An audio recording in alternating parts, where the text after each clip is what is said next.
I think most people who watch this program, listen to this program, know that I spent a lot of time on AM Talk Radio, and that I used to spend a lot of time listening to AM Talk Radio. Dave Ramsey was one of the guys I would listen to just to sort of, because I was fascinated by Dave Ramsey. He does a show where he shames people for being in debt, tells them that you shouldn't be in debt, and encourages people not to carry a mortgage and to pay it off, live on rice and beans till you pay it off. I mean, I guess, people can live a lifestyle the way they want, where everything is an individual choice in his world, and then he's able to monetize that and build an empire. He's become a multi-millionaire off of it.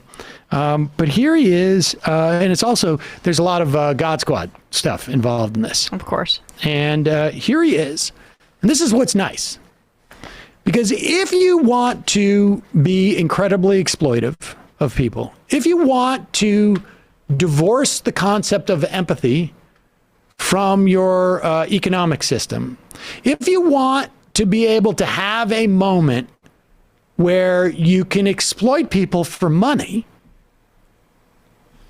and you feel like that conflicts with your Christianity, like would Jesus exploit an economic opportunity or exploit people for economic gain, or would Jesus not? Well, the answer might surprise you, according to Dave Ramsey. Okay, I own rental property, single-family homes, among many other properties that we own. And if I raise my rent, pause it 1 second. Market. I also, I'm not 100% sure about this. I know that Sean Hannity got into this business in the wake of the 2008 financial crisis.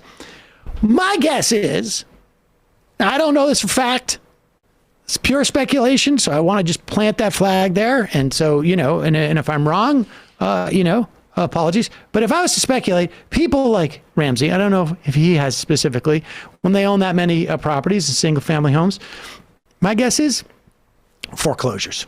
They went in and bought a bunch of these during the 2008 foreclosure in the wake of the financial crisis. Again, Jesus would probably do it too. It's a good deal. I mean, look, when we talk, Jesus is not going to turn down a good deal on a foreclosed home. When we talk about arbitrage, what do you think that whole water into wine thing was about? Yeah. Everybody, water, how much are you going to get for a glass, for 16 ounce of water? You're going to get $1, maybe $1.50, $2 in New York City. But 16 ounces of wine, you're going to get 3 or 4 times that. So here, continue. Okay, I own rental property, single family homes, among many other properties that we own. And if I raise my rent to be market rate, that does not make me a bad Christian. I did not displace the person out of that house if they can no longer afford it. The marketplace did. The economy did. The invisible hand. The ratio of the income that they earned to their housing expense displaced them. I didn't cause any of that. And so you are not displacing them. You're taking too much credit for what's going on. If they need to move to a cheaper house because they can't afford, they're going to move to a lesser house. Because if they move, they're going to pay market rent. Interesting. So to be a good Christian, what you do is, it's irrelevant what your costs are associated with that house. It's really just sort of the invisible hand determines what the market is. How do we not know that the invisible hand is not Jesus at work? I mean, it could be. Right? I mean, it could also be, to be fair, it could be the other parts of the Holy Trinity, right? I don't know. I'm getting Holy into Spirit, the Holy Spirit does determine market rates. I'm getting into the deep end here. Yeah. All along. But think about this. Think about an ideology that allows you to both exploit the situation. You didn't say, like, my costs have gone up, I had to raise my rent. I wasn't forced to do it. It was just like the market dictated to me that it did. Think about like an ideology where that is actually in line with Christian principles. In fact, on some level, it sounds like if you don't allow the market to dictate, you're being not a good Christian. Well, it's unnatural, right? I mean, you are not going by the will of God. I mean, And if you actually charge less than market rates, you're making other Christians feel bad, and that's wrong. So, I just find that absolutely fascinating. That is quite a religion you got there. Good thing we got that. Start to run out of reasons for a religion if it doesn't in any way inhibit your greed. If the market's there, it's not greed. I guess, right? I mean, what? Tell that to the money changers. They should have been like, "Hey, just the market. It's just the market. It's just the market, right?"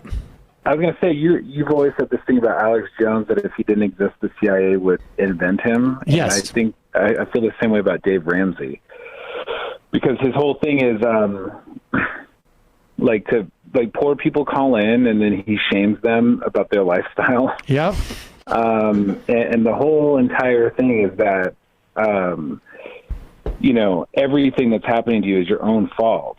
And that, to the extent that economic anxiety exists, it's because of consumer choice.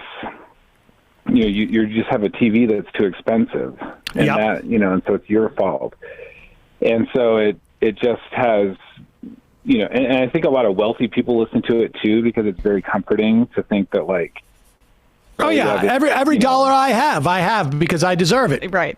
Because if yeah, poor people call in and Ramsey says, like, you don't deserve this, the reason why you're poor is because of your own actions, then the inverse of the converse is that, well, if I'm wealthy, it's because of my own actions. I deserve it. Yeah. right. His universe is one of, like, total justice, where there's never anything that's unfair. Everything is completely deserved and earned. And so, for the wealthy to listen and hear all these dumb poor people call and complain, and then he likes to dig until he finds that, oh, they got a car that was a little too expensive, or something like that.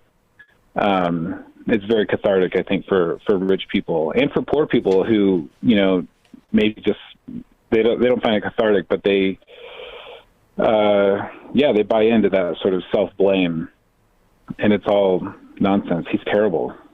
Yeah, he's the worst. Well, not the worst. Anyways, one of the there's worst. probably worse.